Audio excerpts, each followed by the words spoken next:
Hello dear, good morning. कैसे हैं? आपका बहुत बहुत स्वागत है तोमर क्लासेस के यूट्यूब चैनल में। प्यारे बच्चों, अगर आपने पेपर बहुत अच्छा किया है तो फिर एसएसबी की तैयारी में लग जाइए, और अगर पेपर आपने अच्छा नहीं किया है, अच्छा नहीं बना है, तो डोंट वरी, निराश होने की कोई ज़रूरत नहीं है। फिर से आप उसी जोश में लगिए और नेक्स्ट इसी लेवल के आपको क्वेश्चन करना है, जिससे कि अगला पेपर आप बहुत अच्छा कर सकें। इस बार का पेपर एक मॉडरेट पेपर था, बट इसमें 3-4 क्वेश्चन ऐसे थे जो थोड़ा सा लेंदी थे, जिनको करने में कुछ एक्स्ट्रा सोचना होगा आपको, तभी वो क्वेश्चन होंगे। और कुछ क्वेश्चन कह सकते हैं कि मॉडरेट थे, और बाकी तो एक हर बार ऐसा जो लेवल आता है पेपर का, वही था। इस बार कंपटीशन भी अधिक था, तो उस हिसाब से पेपर भी यूपीएससी ने बनाया हुआ है। और आप ये समझिए कि हर बार पेपर इसी तरीके से आएगा। इसके ठीक पहले वाला जो पेपर हुआ था वो ज़्यादा सिंपल हो गया था, तो बहुत सारे बच्चों ने सोच रखा था कि नहीं पेपर इसी तरीके से आएगा, उन लोगों को ज़्यादा प्रॉब्लम हुई। तो डियर, नेक्स्ट टाइम पर ऐसी ही तैयारी आप करिए। ये ज़रूरी है कि आप उसी लेवल के क्वेश्चन करें जिस लेवल के एनडीए में आते हैं। तो मेरी क्लासेस में आपको तो उसी लेवल का क्वेश्चन मिलता ही मिलता है। अनअकैडमी की सभी क्लासेस में आप देखेंगे तो लेवल ज़बरदस्त रहता है, और मेरी क्लास के स्टूडेंट्स जितने भी किए थे उन लोगों ने बहुत ही अच्छा पेपर किया है। सभी क्वेश्चन आते ही रहे उनको, भले ही वो क्वेश्चन 2-4 छूट गए, वो बात अलग है। तो आज हम लोग डिस्कस कर देते हैं सेट डी के। इसमें से बच्चों मैं आपको बता देता हूँ, बहुत सारे बच्चों को डाउट है कि क्वेश्चन का आंसर ये होगा कि ये होगा, तो मैं आज क्लियर कर देता हूँ आप लोगों को। बट इसका जो है ज़बरदस्त एक्सप्लेनेशन, फुल एनालिसिस, सॉल्यूशन आपको 18 नवंबर के बाद मिल जाएगा आपको। और 18 नवंबर से नया कोर्स भी शुरू हो रहा है। अभी तक कुछ थोड़ा सा ऐसी प्रॉब्लम थी कि जिससे मैं यूट्यूब में क्लास नहीं ले पाया बच्चों, बट 18 नवंबर से जो है एनडीए 2022 के लिए नया कोर्स स्टार्ट करने जा रहा हूँ, जो आपको डेली यूट्यूब में मिलता रहेगा और आप उसको रेगुलर ज्वाइन कर सकते हैं। Okay dear. और इसके साथ 18 से अनअकैडमी भी नया बैच स्टार्ट हो रहा है, वहाँ पर भी आप सब्सक्रिप्शन लेकर के इसको ज्वाइन कर सकते हैं। तो आइए ज़रा इस पर डिस्कशन कर लेते हैं हम लोग। ये रहा क्वेश्चन नंबर 1 बच्चों। इस क्वेश्चन में पूछा हुआ है कि अगर साइन थीटा कॉस थीटा इसके रूट्स हैं तो फिर इनमें से कौन सा करेक्ट है। तो बच्चों इसका आंसर होगा सी। तो ये होगा sum of roots and product of roots, लगा देंगे तो ये आ जाएगा। सेकेंड क्वेश्चन में दिस एंड दिस एपी में है, तो वैल्यू एन की क्या होगी। तो ये क्वेश्चन तो मैंने बहुत बार कराया है। इसमें से 7 और 14 दोनों ही आता है, तो 7 यहाँ पर आपके पास गिवन है, ये आंसर हो जाएगा। थर्ड में हाउ मेनी 4 लेटर्स, लखनऊ के जो है 4 लेटर्स लेकर के आपको वर्ड बनाने हैं। 4 लेटर लेकर के बनाना है, लेकिन इनमें से 2 वोवेल्स लेना है आपको, यू एंड ओ। ये आप लेंगे तो 2 बचेंगे। तो जो है इसके बाद यहाँ पर आपके पास 5 बच रहे हैं, तो 5 में से 2 और ले लेंगे तो ये 4 कंप्लीट हो जाएगा। ओके डियर, तो फिर आंसर आ जाएगा इसका ही। नेक्स्ट क्वेश्चन में है 20 डिस्टिंक्ट पॉइंट्स हैं, तो जब आप 20C2 करेंगे तो लाइन आएगी, तो ये करेक्ट नहीं हो रहा। लेकिन जब ट्रायंगल बनाएंगे 20C3 तो फिर 1140 आ जा रहा है। इसका मतलब है दूसरा सही है, फर्स्ट रॉन्ग, ये आंसर हो जाएगा। यहाँ पर बच्चों ए स्क्वायर, a⁴ प्लस b⁴ का होल स्क्वायर बन रहा है, तो ये 42 आ जाता है। ठीक है, तो इस और यहाँ पर ये रहेगा ही 1/a² b² की होल पावर 21 तो रहेगा ही, साथ में इससे कोई लेना देना नहीं है, तो 43 इसका आंसर आ जाएगा। क्वेश्चन नंबर 6 में बच्चों वैल्यू पूछा हुआ है के की, जिसमें से कॉन्सिस्टेंट होगा सिस्टम। तो इसमें सीधे से आपको एक ही काम करना है, डिटर्मिनेंट इक्वल टू 0, जिससे ऑप्शन बी इसका आंसर आ जाएगा। यहाँ पर 7 में ये इन्वर्स गिवन है, तो ए की वैल्यू क्या होगी। तो आप जब इससे ए से मल्टीप्लाई करेंगे तो आई आ जाएगा, because A inverse is equal to I, ये आंसर हो जाएगा। यहाँ पर सिंपल क्वेश्चन है, पीरियड पूछा हुआ है 8th में, तो पीरियड आप यहाँ देख रहे हैं स्क्वायर है, इवन पावर है, तो पीरियड इसका पाई हो जाएगा। लॉग से कोई मतलब नहीं है, कांस्टेंट प्लस में ऐड है, कोई मतलब नहीं उससे। यहाँ पर 9th में ये 90 होगा और ये 30 होगा, तो 90 और 30 में जब आप इसमें निकालेंगे तो ये आ जाएगा 3:1। ऑप्शन डी हो जाएगा आंसर। यहाँ पर जो है 60 आ जाएगा, ए की वैल्यू और बी की वैल्यू 30।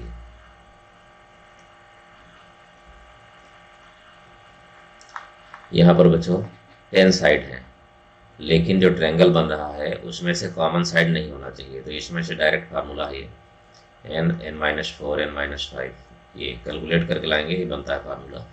जब डिटेल से आपको एक्सप्लेन करके मैं आपको सॉल्यूशन दूंगा तो वहाँ पर बता दूंगा कि कैसे फार्मूला ये बनता है। इसमें जब आप रखेंगे तो ये आंसर आ जाएगा। फिर यहाँ पर आपको निकालना है इसके रूट्स, तो +-3 इसके रूट्स आ रहे हैं, +-1। एब्सोल्यूट का मतलब मॉडुलस लेना है, सम निकालेंगे तो 8 आ जा रहा है। यहाँ पर PQRS ये सब निकालेंगे आप, तो सीधा सा NC0 होगा फर्स्ट, NC1 होगा सेकेंड, NCN-1 होगा सेकेंड लास्ट, और लास्ट होगा NCM।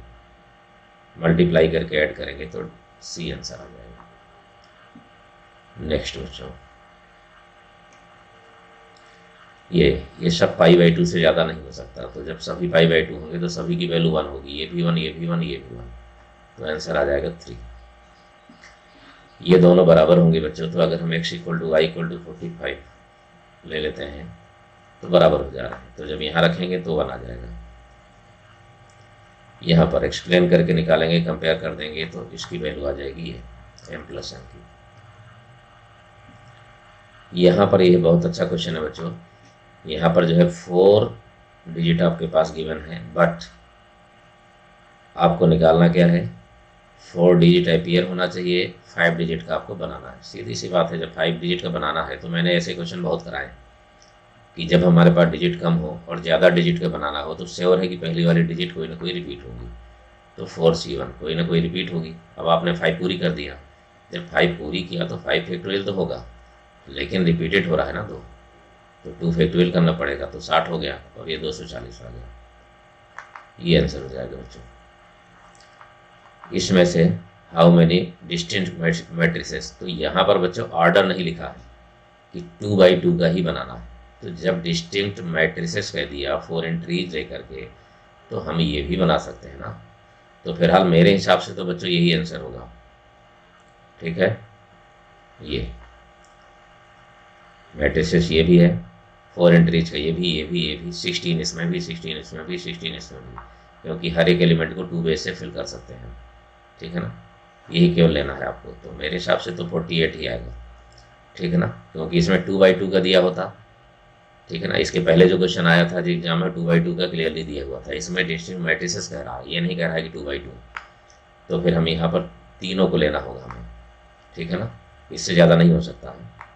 यहाँ जब I2M करेंगे हम तो हमारे पास 2 ही वैल्यू आएंगी, एक 1 आएगा और एक -1 आएगा। ओके डियर, अब आते हैं नेक्स्ट में।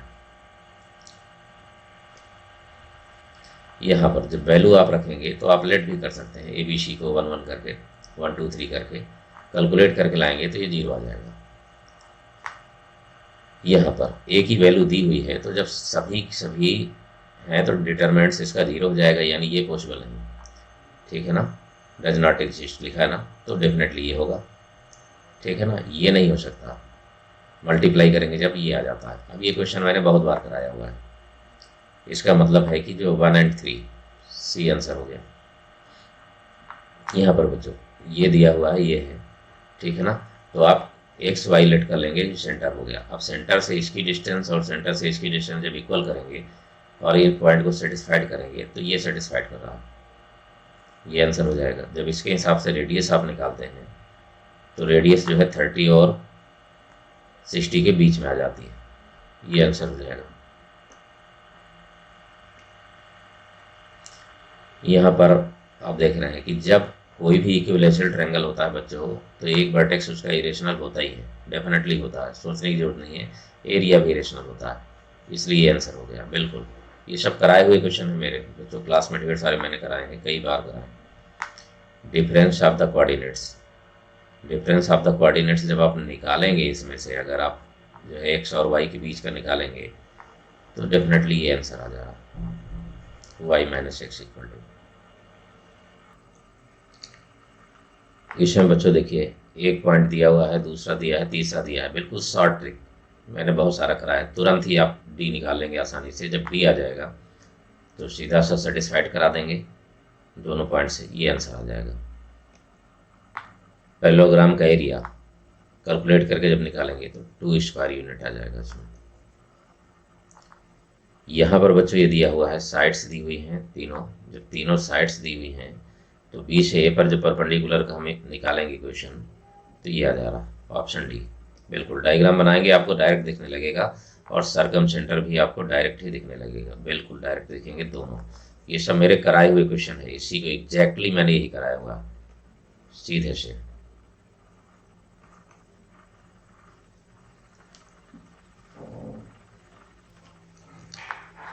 यहाँ पर आप देख रहे हैं लेटेस्ट रेक्टम के 2 एंड पॉइंट्स दिए हुए हैं, तो आप यहाँ देखिए जरा, एक्स की वैल्यू आपको सेम दिख रही है, यानी वर्टिकल होगा, -4 नीचे +4 ऊपर, तो श्योर है कि एक पैराबोला ऐसे और एक पैराबोला ऐसे बनेगा, यानी 2 पैराबोला बनना ही बनना है इसमें से।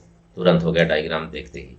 श्योर है कि जब जो है यहाँ पर -2 गामा 0 इसका फोकस है, तो क्वेश्चन में कह रहा है ना, the focus of one of the parabola, किसी एक पैराबोला का तो होना चाहिए ये, तो बिल्कुल सही हो गया है। One of the parabola passes through the origin, ठीक है ना, पासेस थ्रू द ओरिजिन, तो क्या ओरिजिन से पासेस होगा? अगर -2 फोकस है, ए की वैल्यू भी 2 आ रही है, तो डेफिनेटली ये भी सही हो गया, यहां से पासेस होगा। इसका वैल्यू ओमेगा और ओमेगा स्क्वायर होता है, तो ओमेगा आप यहाँ रख देंगे, तो ये 1 ओमेगा स्क्वायर ओमेगा आ जा रहा है, यानी कि 0 आंसर हो जाएगा। एक बात समझिए बच्चों, जब XYZ जीपी में होते हैं तो लॉग लेने पर हमेशा एपी आती है, ठीक है ना। XYZ जीपी में है, 3 का मल्टीप्लाई भी हम कर देंगे तो भी जीपी रहेगी, क्योंकि मल्टीप्लाई से कोई भी जीपी चेंज नहीं होती है, लेकिन लॉग लगा देंगे तो एपी बन जाएगी। अगर हम किसी एपी में कोई भी सेम नंबर प्लस माइनस करते हैं तो वो एपी ही रहती है, एचपी कभी नहीं होगी, ठीक है ना। इसका मतलब पहला सही है बट दूसरा गलत है। यहाँ पर ये तो ढेरों बार का कराया हुआ क्वेश्चन है, ठीक है ना, एपी में आ रहा है तो डेफिनेटली ये आता है, सी आ जाएगा इसका आंसर। नेक्स्ट क्वेश्चन है बच्चों, इसमें इतनी वैल्यू दी हुई है 3 डिजिट का नंबर आपको निकालना है, सभी यूज करना है, लेस देन 500, ठीक है ना। तो जब आप कैलकुलेट करेंगे तो लेस देन 500 में, तो इसका आंसर 90 आ जाएगा।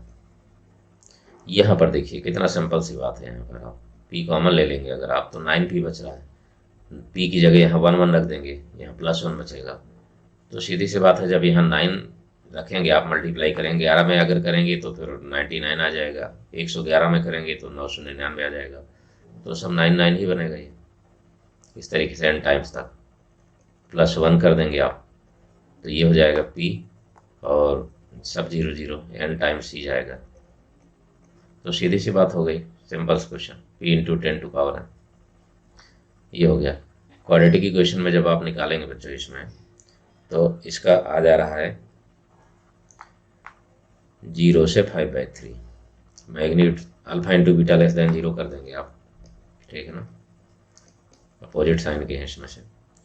यहाँ पर देखिए, इसको आप ऐसे कर सकते हैं, n+1 कर दें, -1 कर दें, और n फैक्टोरियल से मल्टीप्लाई अगर करते हैं, या तो आप लेट करके भी कर सकते हैं, n = 2, 2 वैल्यू लेकर के निकाल लीजिए आप, तो भी कर सकते हैं। तो ये n+1 × n फैक्टोरियल बना, ठीक है ना, -n फैक्टोरियल हो जाएगा। अब इसके बाद ये n+1 फैक्टोरियल है, वैल्यू आप रखते जाएंगे, सब कटता चला जाएगा, ठीक है ना, सब कैंसिल होता चला जाएगा, सीधे सीधे आंसर आ जाएगा तुरंत ही। आप चाहे लेट करके करें तो भी फास्ट होगा, इससे करेंगे तो भी फास्ट होगा, ठीक। पी और क्यू में जब यहाँ कह रहा है कि पॉसिबल वैल्यू क्यू की कितनी होगी, तो केवल एक ही वैल्यू आ रही है बच्चों, ओनली 1। यहाँ ये थोड़ा सा लेंदी है, हमने कहा था ना कि कुछ क्वेश्चन ऐसे हैं, 1 2 क्वेश्चन ही जो थोड़ा सा लेंदी है कैलकुलेट करने में, और इसका आंसर ही आ जाएगा, निकालना पड़ेगा। तो ये डिटेल से मैं सॉल्यूशन आपको बताऊंगा नेक्स्ट क्लास में।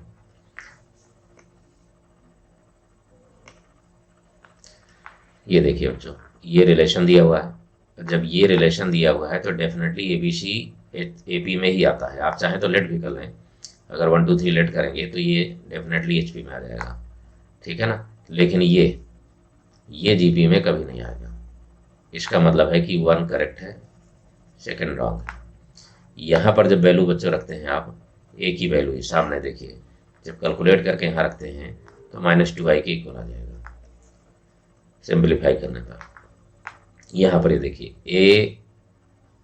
ये बी यहाँ लिखा है सी, ए बी सी एक बार आप लेंगे, बाकी जब ए के साथ लेंगे बी के साथ लेंगे तो वो पार्ट 0 हो जा रहा है, तो ए बी सी कॉमन तो आएगा, ठीक है ना।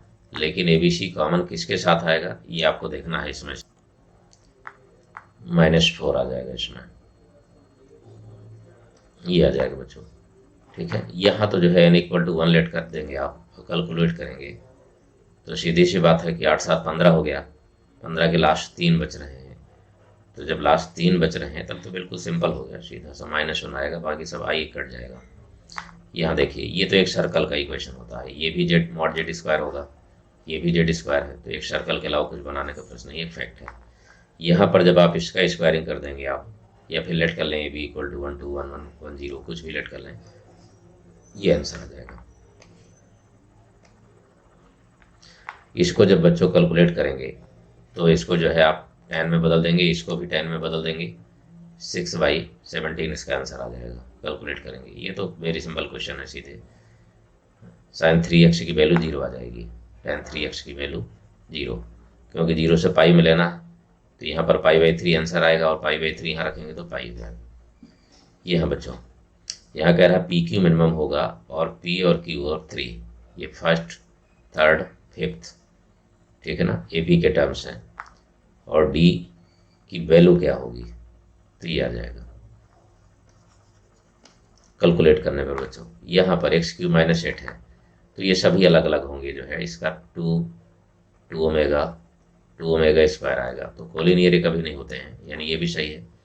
एक जो है सर्कल यूनिट सर्कल पर बिलोंग करेंगे, क्योंकि वो हमेशा जब क्यूब रूट्स ऑफ यूनिटी होते हैं तो बराबर रेडियस होती है, तो यूनिट सर्कल ही बनता है हमेशा, क्योंकि यूनिट के रूट्स ही होते हैं, ठीक है ना। तो ये भी सही हो गया, ये हो गया बच्चों, ठीक है ना।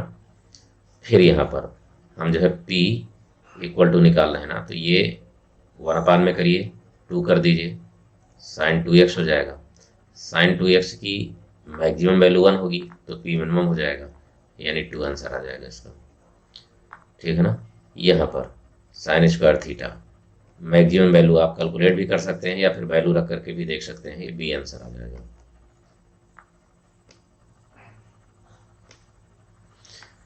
Okay dear, union over intersection आप सेट करेंगे तो ये बिल्कुल करेक्ट है। कॉम्प्लीमेंट अगर आप निकालेंगे तो सीधी सी बात है डी मॉर्गन लॉ यूज होता है इसमें से, ठीक है ना। यहाँ पर if the difference of 2 sets equal to empty set then 2 set must be equal. Difference जब इक्वल है, हाई आ रहा है a-b, तो श्योर है कि ए और बी की वैल्यू सेम होगी तभी आएगा। ये भी हो गया सही, यानी 1 2 3 हो जाएगा बच्चों। 53 में बच्चों x y z, अब ये सभी दिए हुए हैं देखिए, तो कह रहा है कि x - y, तो जब सभी डिफरेंट हैं तो 6 - 5 करेंगे तो 6 ही रहेगा ना, 6 4 10 आ जाएगा, 2 की पावर 10, उसमें -1 करेंगे क्योंकि हमें प्रॉपर निकालना है, तो ये आ जाएगा 2 की power 10 -1। All relation are function, सीधी सी बात है सभी रिलेशन फंक्शन होते हैं, but all function are not relation. ये तो गलत है ना, कि सही है बच्चों? सभी रिलेशन फंक्शन होते हैं ऐसा तो जरूरी नहीं है, ठीक है ना। सभी फंक्शन रिलेशन होते हैं, ठीक है ना। All function must be a relation, but all relation, ठीक है, नॉट डेफिनेटली ये रिलेशन हो, जरूरी नहीं कि रिलेशन ही फंक्शन ही होंगे, यानी ये तो गलत हो रहा है, ठीक है ना। ये तो सबसेट होता ही है, रिलेशन भी एक क्रॉस ए का सबसेट होगा, इसका मतलब 2 और 3, ये हो गया। यहाँ पर देखिए अगर हम यहाँ 1 रख दें तो ये भी 1 आ जाएगा, और ये तो रेसिप्रोकल है तो 1 ही आएगा, तो 2 आ जाएगा, यानी 1 पर सेटिस्फाइड है। ये तो एक फैक्ट है बच्चों, एक आइडेंटिटी है, ये होती है -1 यहाँ पर +4 cos A cos B into cos C। तो सीधी सी बात है कि जब -1 दिया है तो बाकी 0 हो गया, इसका मतलब आंसर डी हो जाएगा। फिर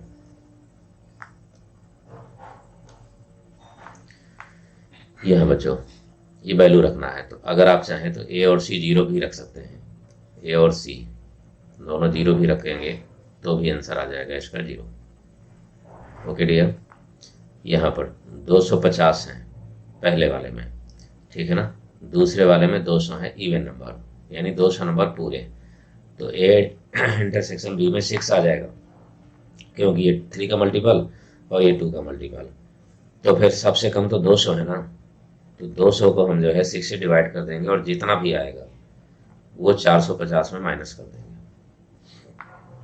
तो ये आ जाएगा बच्चों 384 आंसर आ जाएगा।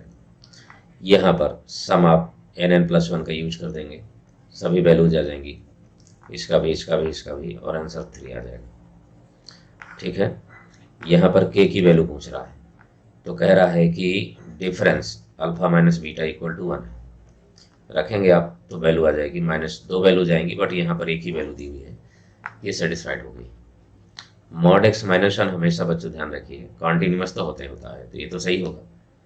0 पर कोई भी मॉडलस जिस पॉइंट पर 0 होता है उस पॉइंट पर डिफरेंशियल बिल्कुल नहीं होता, यानी 2 जो है यहाँ पर 2 रॉन्ग हो गया, बिल्कुल डिफरेंशियल बिल्कुल नहीं होगा, 0 पर कॉन्टिन्यूस होगा, यानी ओनली 1 आ गया ये। यहाँ पर हम लिमिट निकालेंगे, तो जब प्लस में निकालेंगे तो x ही रहेगा, ये 1 + h आ जाएगा, ये 1 हो जाएगा, ठीक है ना, x = 1 पर वैल्यू आ गई सिंपल, ठीक है ना। यहाँ पर ये देखिए बच्चों 1/x² है, अब ये ओसिलेटेड फंक्शन है, 0 रखेंगे तो इनफाइनाइट आएगा, वो पता नहीं कितनी वैल्यू होगी, इसलिए कॉन्टिन्यूस नहीं होता, चाहे f0 चाहे जो भी रखें हम, कॉन्टिन्यूस होने का तो कोई चांस ही नहीं। 2/√π जब करेंगे तो स्क्वायर हो जाएगा, तो 2 नीचे रहेगा, यानी 4 नीचे रहेगा, पाई ऊपर आ जाएगा, तो π/4 की वैल्यू तो फिक्स है, इसका मतलब कॉन्टिन्यूस हो जाएगा, यानी ओनली 2।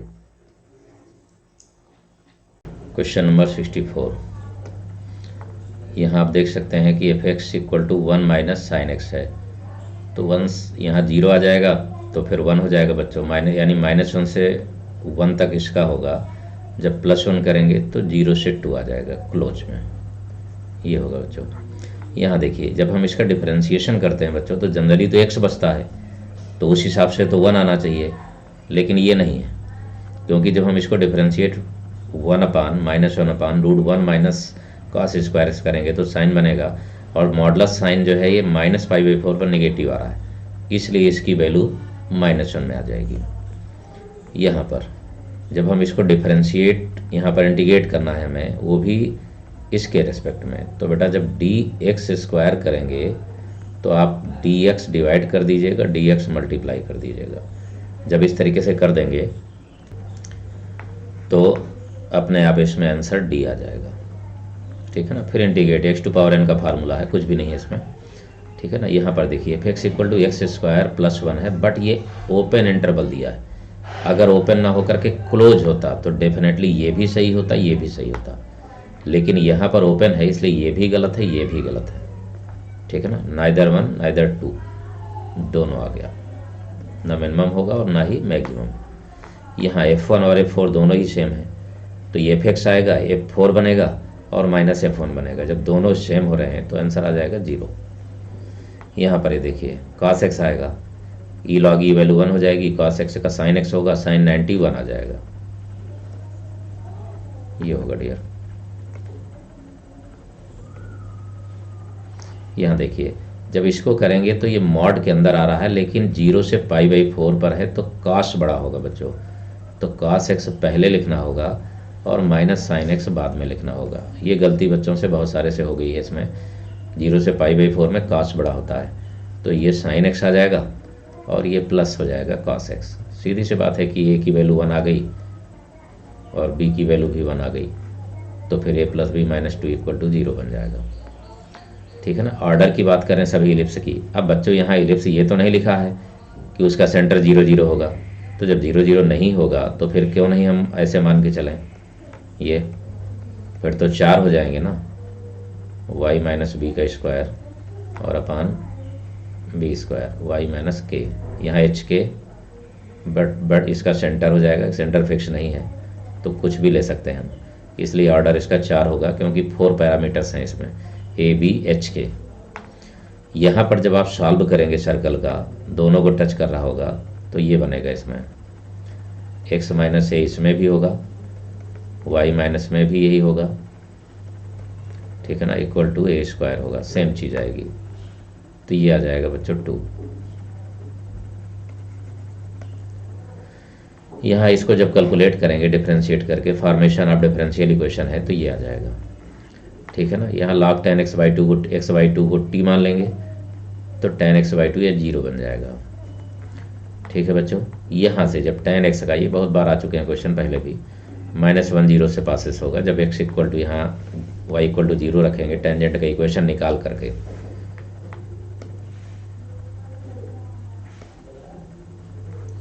यहाँ पर ये देखिए बच्चों, रिग्रेशन लाइन ये दी है तो ये देखिए क्या होगा, y इक्वल टू 3/4 सही है। यहाँ पर क्या होगा, x इक्वल टू 3/4 सही है। दोनों का स्क्वायर रूट लेंगे तो r की वैल्यू 3/4 आ जाएगी, तो ये भी सही हो गया। लेकिन ये मीन दोनों का सॉल्यूशन जो x और y की जो वैल्यू है, इनको सेटिस्फाइड नहीं कर रही किसी को भी, यानी इसका ये गलत हो जाएगा। 2 क्वेश्चन एक साथ ही आपको कर देना है, इसमें दोनों सही हैं और इसमें केवल 1 सही है। ये बच्चों, ये मैंने क्वेश्चन एक दिन पहले एग्जाम के ठीक एक दिन पहले कराया था, 13 को डायरेक्ट रखा हुआ है, जो है बिल्कुल डायरेक्ट ही रखा है बेटा। ये आंसर आ रहा है इसका डायरेक्ट। इसमें बच्चों 15 और 64 तक में मीन निकालना है नेचुरल नंबर का, ठीक है ना, मीन निकालना है। तो यहाँ से यहाँ तक के नंबर का पूरा निकाल करके हम कैलकुलेट करके लाएंगे, ठीक है ना। तो बड़े आराम से इसमें से बनेगा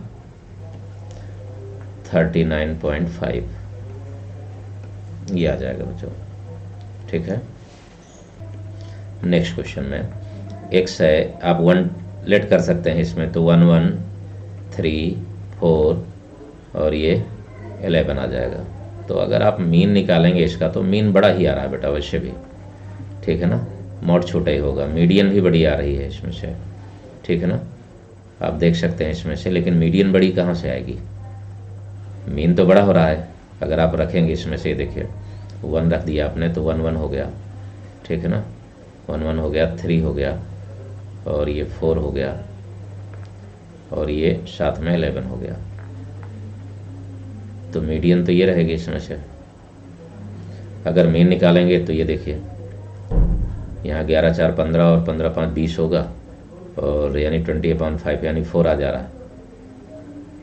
तो श्योर है कि ये वाला पोर्शन तो गलत हो गया, ठीक, यानी ओनली 1, ठीक है ना। अगर x इक्वल टू, यहाँ कोई भी वैल्यू ले सकते हैं ना, x इज नेचुरल नंबर लिखा भी है, तो अगर हमने 1 लेट किया तो 1 1 3, ठीक है ना, 4 11, आप देख सकते हैं 5 हैं तो मीन 4 आ रहा है, ठीक है ना। मॉड कितना आ रहा है ये बच्चों, जिसकी फ्रीक्वेंसी सबसे ज़्यादा होती है, 1 आ रहा है, ठीक है ना।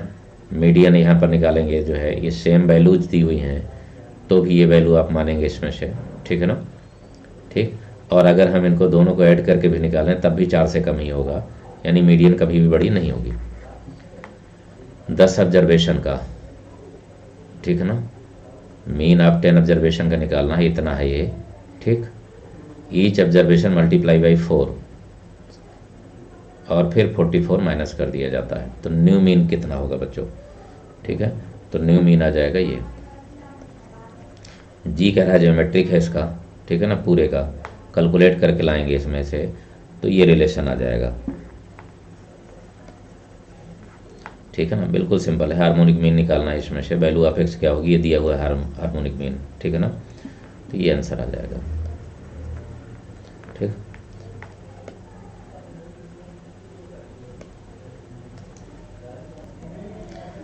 एट्टी 85 में mean deviation of 10 even natural number निकालेंगे, 5 आएगा इसमें से, ठीक है ना। ये बच्चों यहाँ पर जो है सीधा सीधा जो है वेरिएंस का फार्मूला लगा देंगे, और जैसे वेरिएंस का फार्मूला लगा देंगे 33 आ जाएगा, ठीक है ना। 3 डिजिट का नंबर निकालना है 137 से, ठीक है ना, लेकिन डिविजिबल होना चाहिए बाई 3।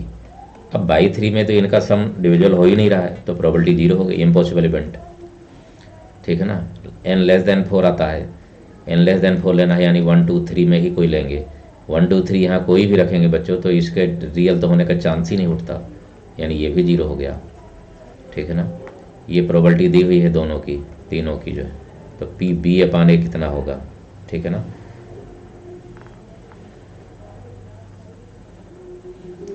ये होगा बच्चों 1/2। ठीक है ना, बिल्कुल सिम फार्मूला लगा देना है, डायरेक्ट हो जा रहा है इसमें। 7 वाइट बॉल्स हैं। ठीक है ना, 7 वाइट बॉल हैं, सिमिलर हैं, ध्यान रखिएगा। 3 ब्लैक बॉल हैं। तो जब हम रखेंगे तो पहले तो 10 हो जाएगा, 10 फैक्टोरियल अपान में 7 फैक्टोरियल, क्योंकि रिपीटेड है, ये एन एस आ जाएगा। इसी तरीके से जो है 7 फैक्टोरियल का 1 होगा, 3 फैक्टोरियल का 1 होगा, लेकिन बीच में जो जगह रहेंगी जो है 8C3 वहाँ रख देंगे, तो कैलकुलेट करेंगे तो एन ही आ जाएगा, और ये आंसर आ जाएगा 7/15। ओके डियर, यहाँ देखिए बेटा, z = 7 का एक ही मतलब होता है कि पैरेलल टू XY प्लेन, कुछ सोचना नहीं है। स्पेस में अगर हम लेते हैं तो बहुत सारे पॉइंट अलग अलग ले लेंगे, तो बहुत सारे डायरेक्शन रेशियो भी होंगे। ठीक है ना, लेकिन अगर 1 1 1 लिया तो भी स्क्वायर करने पर सेम आएगा। ठीक है, 1 0 1 लिया कुछ भी तो भी वही आएगा, यानी ये सही है, ये भी सही है, ये भी सही है, दोनों। ठीक है ना, XY प्लेन, अब XY प्लेन में z कोऑर्डिनेट लिया जाता है बच्चों, यानी Z1/Z2 लिया जाता है, सीधा सीधा सवाल होता है वो। तो 2:3 आ रहा है, क्योंकि माइनस बरकरार है। ये देखिए यहाँ 4/6 है, -4/6 होगा। ठीक है ना, तो -2/3 आ गया।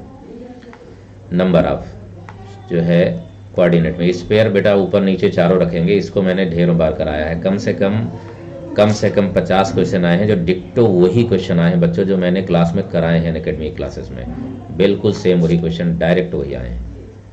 ये हो गया बच्चों, ये थोड़ा सा एक लेंदी क्वेश्चन और एक आया, एक मैट्रिक्स का था और दूसरा ये आ गया है जो है, जिसमें कि जो है कितना है ABCDEFG, यानी पूरा डिटेल, तो थोड़ा सा बड़ा है, लेकिन डिटेल में हम इसको आपको समझाएंगे एक ग्राफ बना करके पूरा, और बड़े आराम से बनेगा भी, ये हो भी जाएगा।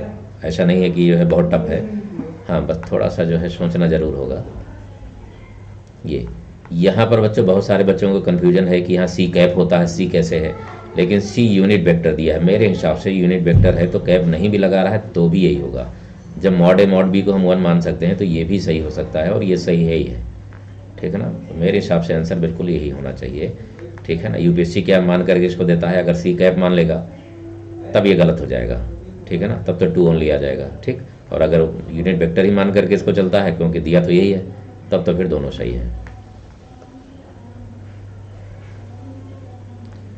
यहाँ पर बेटा 97 में एक वेक्टर दिया है, दूसरा वेक्टर भी दिया हुआ है, और A और B के बीच एंगल निकालना है, तो AB cos थीटा करके यूज करके निकालेंगे, तो इसमें आ जाएगा ये π/2। ठीक है ना, यहाँ पर इसकी वैल्यू जब निकालेंगे, परपेंडिकुलर भी दिया है, दोनों का यूज कर दीजिए डॉट का, तो एक रिलेशन आ जाएगा। मैग्नीट्यूड भी B का जो है A का 2 गुना है, कैलकुलेट करेंगे तो आंसर 0 आ जा रहा है इसका जो है। ठीक है, इसमें बच्चों 99 में यहाँ पर ये देखिए तीनों जो वेक्टर दिए हैं को प्लानर हैं, तो ये भी सही है और ये भी सही है, दोनों सही होंगे, बिल्कुल वेक्टर की प्रॉपर्टी है। यहाँ पर जब AB निकालेंगे 100 में, ठीक है ना बच्चों, तो AB का जब डिस्टेंस निकालेंगे तो ये आ जाएगा। ठीक, यहाँ डिफरेंशिएशन करेंगे log ले करके dy/dx 0 पर। ठीक है ना, तो सब 0 रखेंगे तो केवल 1 के अलावा कुछ बचता ही नहीं। जो यहाँ पर बच्चों जो है कैलकुलेट करेंगे, NCERT का क्वेश्चन है ये, तो जब इसमें कैलकुलेट करेंगे आप तो 1/y से भी रखेंगे ना, तो यहाँ भी π/4 आपको रखना होगा।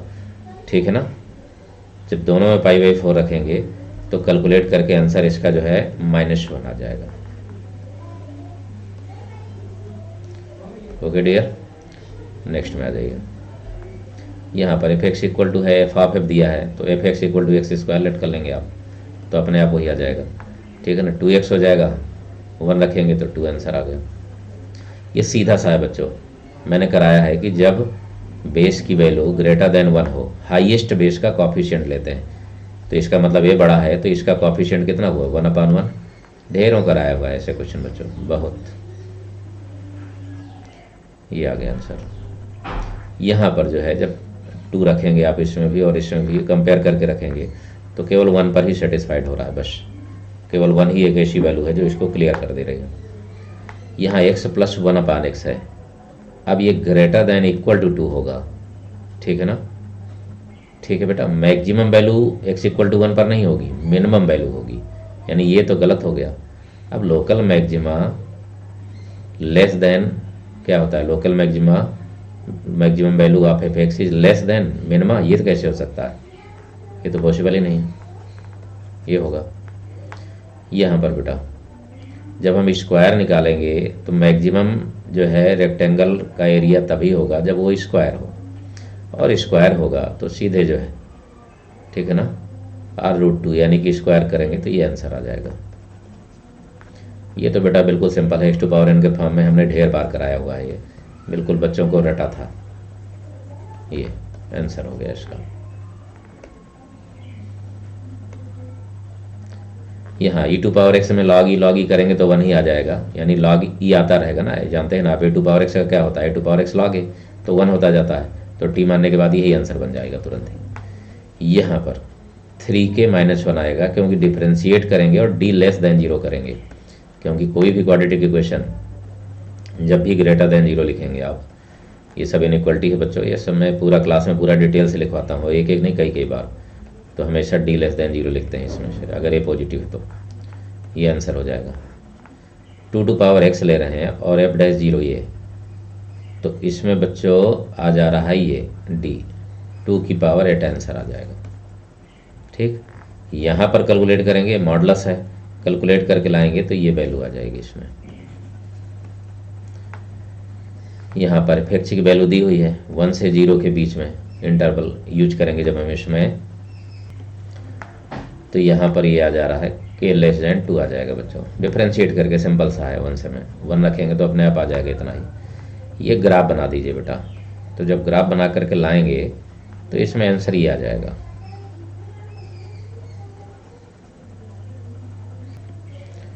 यहाँ पर x² का करेंगे, इसमें टेंजेंट निकालेंगे, dy/dx से निकालना है बच्चों। अब जो dy/dx की वैल्यू आएगी वही tan थीटा होगा, वही tan थीटा होगा बच्चों, ठीक है ना। जब निकाल लेंगे तो वो वैल्यू इसके बीच में आ रही है, ठीक है ना, 2 आ रही है, 2 आ रही है तो श्योर है 1 पर, ये देखिए 2x रखेंगे तो 2 आएगा, तो √3 से तो बड़ा हो गया ना, तो ये आंसर बनेगा।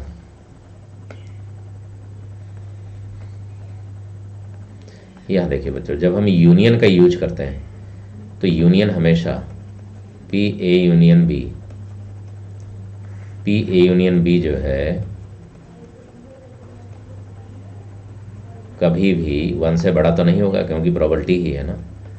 1 से लेस देन जब करेंगे तो ये भी सही हो जाएगा, लेकिन यहाँ पर माइनस होना चाहिए, तो ये प्लस है तो ये गलत हो गया, और ये तो होता ही, ये फैक्ट है, हमने बहुत बार लिखाया, ठीक, यानी कि 1 and 3 ओनली।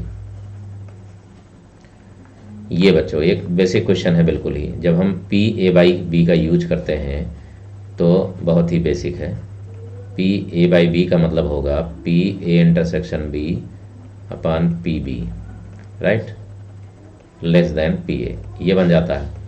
जैसे ये बनेगा तो PA∩B, ये PA×PB, ये बना। अब हमें B/A बनाना है ना, B/A, तो PA का डिवाइड कर दीजिए, तो PA का डिवाइड करेंगे तो ये कैंसिल आउट हुआ इससे, और ये B/A बन गया, ये वाला पार्ट B/A लेस देन, ये आंसर आ जाएगा तुरंत ही। एक सिंपल सा पार्ट था ये। सेंट्रल टेंडेंसी में बच्चों स्टैंडर्ड डिविएशन ही होता है मेन, जो रियलेबल होता है, ठीक है ना, एक्यूरेट के लिए। यहाँ पर 39 दिया हुआ है, 1 - 1 करके करेंगे इसको, ठीक है ना, 1/2, 1/4, 1 - P = 29/32, तो वैल्यू आ जाएगी, सीधा सीधा वैल्यू इसकी आ जाएगी 1/4, ठीक है। और यहाँ पर एक बार भी हिट ना करें, ये आंसर आ जाएगा। ओके डियर, अब इसमें आप सभी मिला सकते हैं, ठीक है ना, एक बार अच्छी तरीके से। मैंने अपने हिसाब से जो है, जो मुझे 100% करेक्ट लग रहा है, मैंने वो लगाया है। हो सकता है कि एक आध क्वेश्चन UPSC के हिसाब से कुछ दूसरा हो, ठीक है ना, और बाकी मैंने करेक्ट एक्सप्लेनेशन आपको दे दिया है। अब इसका सॉल्यूशन हम जो है नेक्स्ट क्लास में करेंगे। ओके डियर, तो मिलते हैं नेक्स्ट क्लास में। Thank you very much.